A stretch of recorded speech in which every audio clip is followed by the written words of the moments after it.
Bienvenue sur Africa 24 dans cette nouvelle édition de l'Africa Tonight. Voici les titres de l'actualité. Renforcement de la coopération antiterroriste entre la Tanzanie et le Mozambique. Les deux pays se sont entendus sur la création d'une unité de police spéciale pour faire face à la crise sécuritaire qui secoue la province de Cabo Delgado. À l'édition 2022 du séminaire d'Afreximbank sur le financement du commerce en Ouganda, une première journée marquée par le lancement de l'Afreximbank Academy qui aura pour mission de former les professionnels du secteur bancaire.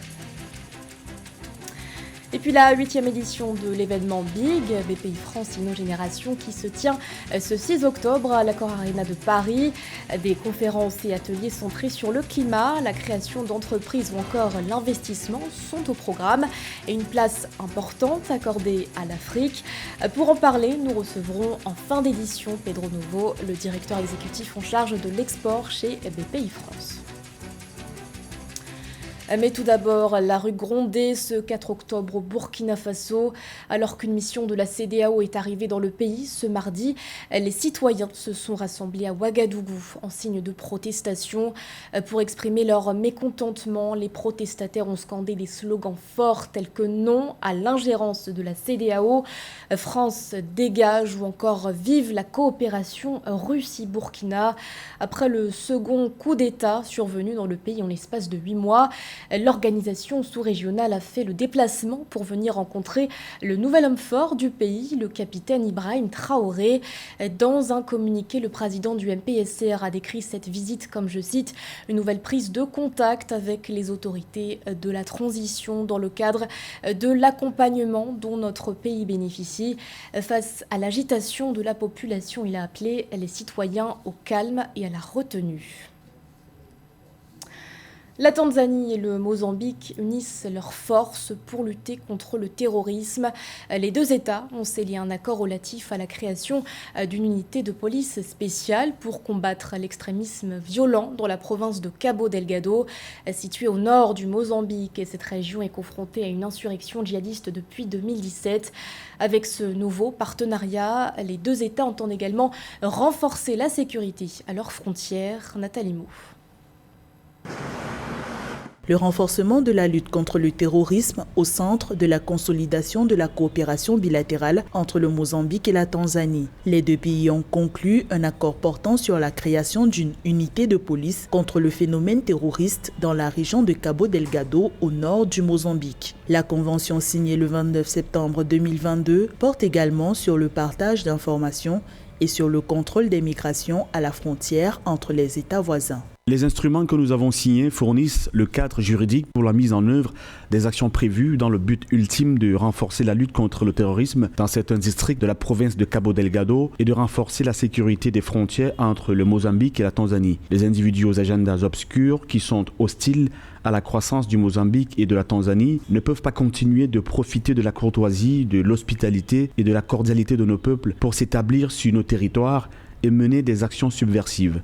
Le Mozambique et la Tanzanie sont liés par des accords bilatéraux de lutte contre le terrorisme depuis 2021. Cependant, les deux pays ont reconnu un manque de mise en œuvre de ces instruments qui portent sur l'opérationnalisation d'un poste frontière à guichet unique et l'accord sur l'extradition des personnes condamnées. Les gouvernements mozambicains et tanzaniens ont le ferme engagement d'implémenter l'ensemble des accords de défense et de sécurité qui les lient. Si vous faites un retour dans l'histoire commune de ces deux pays, vous constaterez l'implication de la Tanzanie dans la stabilisation du Mozambique depuis l'époque de la lutte pour l'indépendance jusqu'à nos jours. Notre histoire n'est pas seulement géopolitique. Nous avons énormément de liens qui unissent les peuples du sud de la Tanzanie à ceux du nord du Mozambique.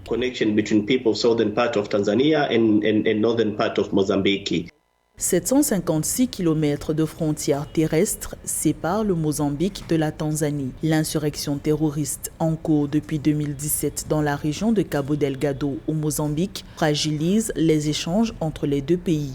La valeur annuelle des flux commerciaux entre la Tanzanie et le Mozambique est passée d'une moyenne de 22,84 millions de dollars en 2022 à 19,82 millions de dollars en 2021. L'Ouganda abrite jusqu'au 6 octobre le séminaire d'Afreximbank sur le financement du commerce, un rendez-vous qui met notamment l'accent sur la guerre en Ukraine et son impact sur les économies et le commerce africain. Temps fort de cette première journée, le lancement de l'Afreximbank Academy.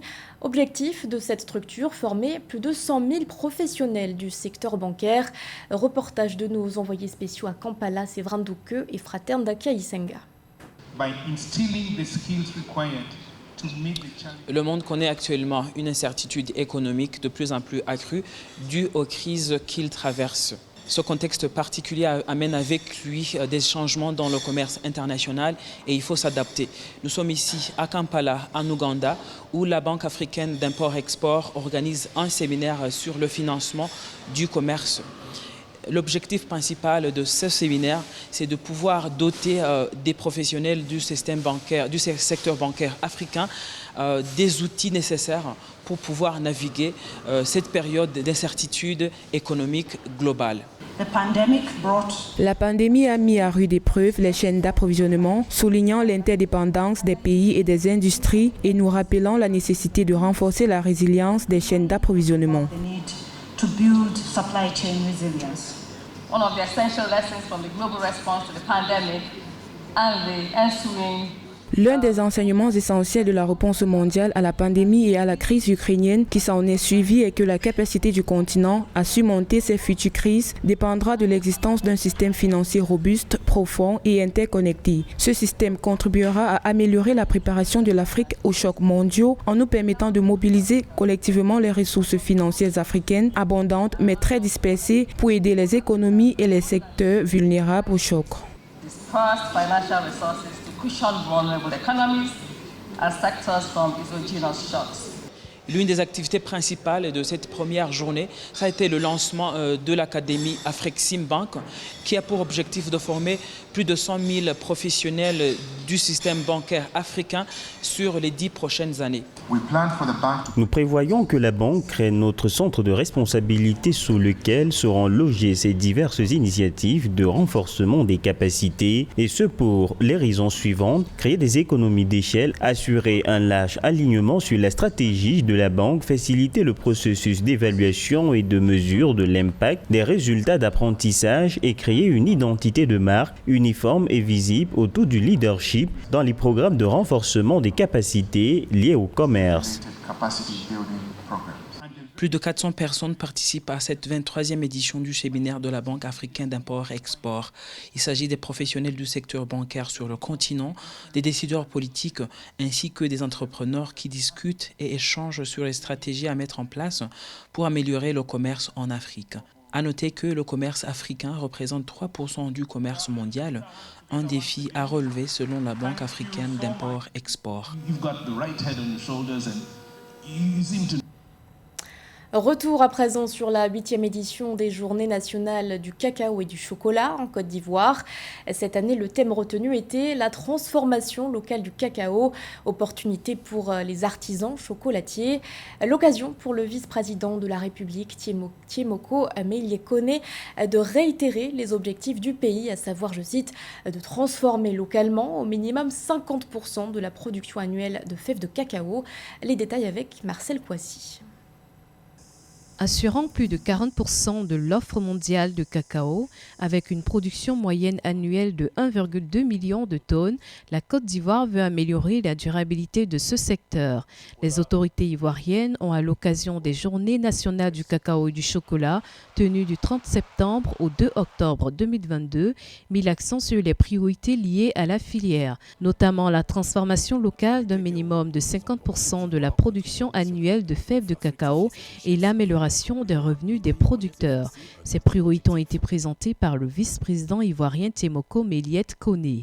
Je voudrais rappeler l'ambition du chef de l'État de faire de la Côte d'Ivoire un pays industrialisé à l'horizon 2030, en transformant sur place l'essentiel de nos matières premières, en particulier celles provenant de l'agriculture. La stratégie mise en place vise à transformer localement au minimum 50% de la production annuelle de fèves de cacao, qui se situe à environ 2 millions de tonnes, par an. Concernant l'amélioration des revenus décents des cacaoculteurs, les autorités ivoiriennes ont reconnu les efforts des producteurs et dressé le bilan de la réforme de la filière au cours de ces 10 dernières années. Réforme qui a permis de distribuer plus de 16 milliards de francs CFA aux planteurs. Le vice-président Méliette Koné a également, au cours de son allocution, annoncé une hausse des prix Borchamp durant la campagne café-cacao 2022-2023. Les prix Borchamp fixé lors du dernier Conseil des ministres. 900 francs le kilogramme pour le cacao,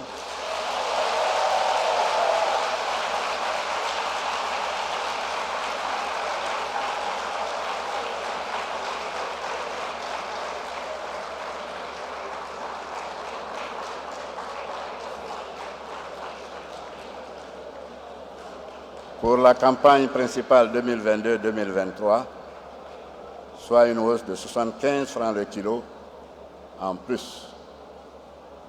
750 francs le kilo pour le café au titre de la campagne 2022-2023.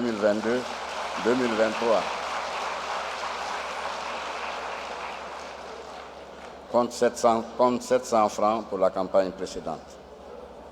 Les mesures prises par l'État de Côte d'Ivoire pour parvenir à la durabilité économique de la filière cacao sont mises en œuvre dans un contexte marqué par la montée de l'inflation découlant des chocs extérieurs, notamment le conflit russo-ukrainien. Dans l'actualité également, J-2 avant le plus grand rassemblement d'entrepreneurs d'Europe. L'événement Big BPI France Innogénération est de retour ce 6 octobre à l'Accor Arena de Paris. Une 8e édition placée cette année sous le signe de la métamorphose. Au programme de cet événement, des ateliers conférences centrés sur la création d'entreprises, l'investissement, le climat ou encore l'innovation. Et pour en parler, nous recevons sur ce plateau Pedro Novo, le directeur exécutif en charge de l'export chez BPI France. Bonsoir Pedro Novo, merci d'avoir accepté notre invitation. Outre les ateliers et conférences, des rendez-vous d'affaires sont également prévus lors de cet événement qui, je le rappelle, est placé sous le signe de la métamorphose. Qu'entendez-vous par ce terme ? Eh bien, nous avons voulu construire un événement dans une semaine à la programmation franco-africaine importante, puisqu'il fait écho à Ambition Africa, qui se déroule à l'heure actuelle jusqu'à demain, et avant une conférence qui aura lieu vendredi également sur le thème de la co-industrialisation, avec une séquence consacrée à la métamorphose. Eh bien, la métamorphose, vous savez, c'est l'ère du temps que nous citons régulièrement aujourd'hui. Ce sont des transformations qui touchent nos environnements économiques, le continent africain, ses équilibres, ainsi que l'Europe et le monde en général.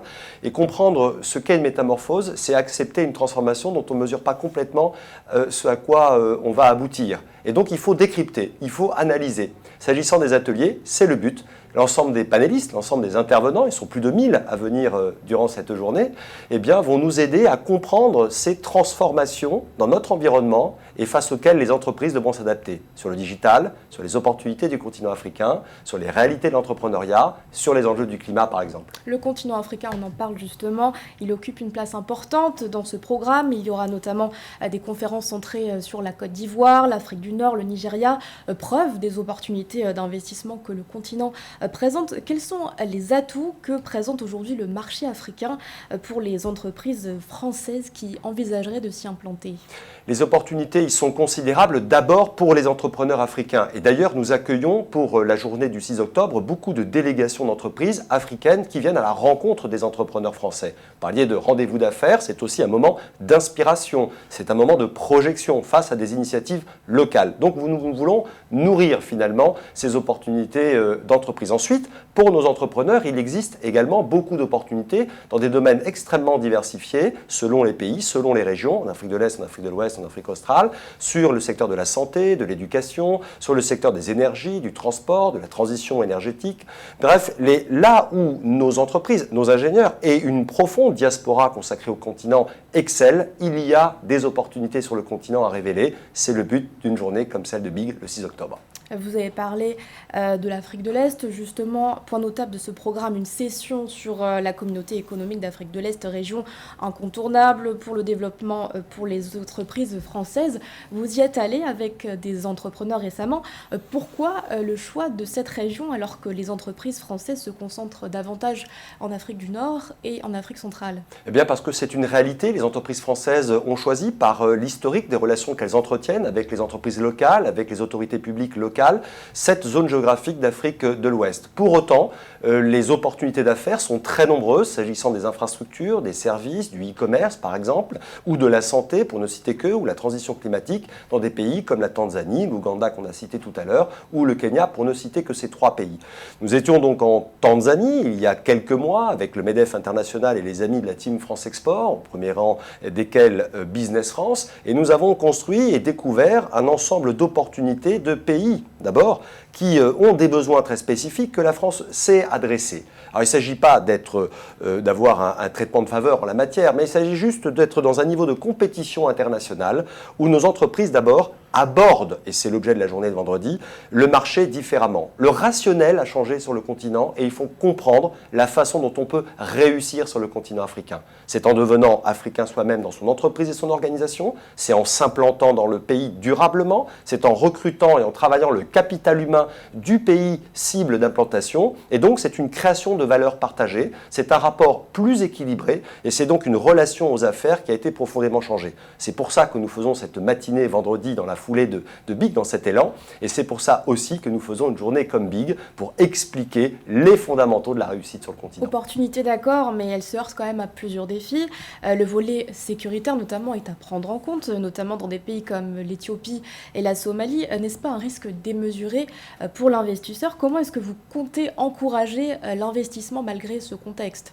Eh bien, BPI France, en tant que banque publique de l'export, c'est une Exim Bank à la française. C'est son travail de décrypter, analyser et prendre une partie de ce risque de façon à éponger le stress des projets que nous accompagnons. Telle sorte que les entrepreneurs locaux qui se dotent de projets avec des Français ou que des Français qui se projettent sur le continent africain réussissent à réunir du capital humain, des garanties pour réussir leur projet. Enfin, c'est un continent qui est une leçon de patience sur lequel il faut viser le temps long sur la réussite de son projet, et donc il faut construire un ensemble d'écosystèmes d'accompagnement, notamment les accélérateurs que nous avons bâtis avec Business France, comme l'accélérateur Afrique, qui est une très belle réussite de formation pour entrepreneurs, et également des ressources financières adaptées au temps long. Il faut accepter cette échelle de temps en termes de rentabilité de ces investissements, et il faut voir grand parce que le continent est grand et il est multiple de ses réalités. Il y a 54 pays, 54 situations différentes. Ceux qui ont réussi nous disent « j'ai réussi parce que j'étais présent dans 54 pays ». Globalement, diriez-vous que la perception du risque par les investisseurs est en train de changer, d'évoluer vis-à-vis du continent africain ? Le continent africain n'est pas isolé des grands bouleversements du monde. L'enjeu sur l'inflation, le coût des matières premières, le coût de l'énergie heurte beaucoup de projets sur le continent africain comme ailleurs. En revanche, il est une question de réalité de besoins liés à l'entrepreneuriat, à la création d'entreprises, à l'intégration également des femmes entrepreneurs, à la valorisation de ces filières agro-industrielles et également à la co-industrialisation. Donc il est temps pour nous de révéler tout ce potentiel aussi, en partenariat équilibré, tant avec d'ailleurs le travail que fait l'Agence française de développement avec nous, ou le travail de Proparco avec le secteur privé, ou de BPI France avec le lien de la diaspora, notamment le Pass Africa, qui est ce visage des entrepreneurs qui ont la passion du continent, parce qu'ils en sont les enfants, et qui souhaitent créer des passerelles business entre l'Afrique et la France. Merci beaucoup Pedro Novo d'avoir accepté notre invitation. Je rappelle que vous êtes le directeur exécutif en charge de l'export chez BPI France qui organise ce 6 octobre l'événement Big à l'Accor Arena de Paris. Merci. Ce journal a été réalisé par l'ensemble de la rédaction. Merci de votre fidélité. L'actualité continue sur Africa 24.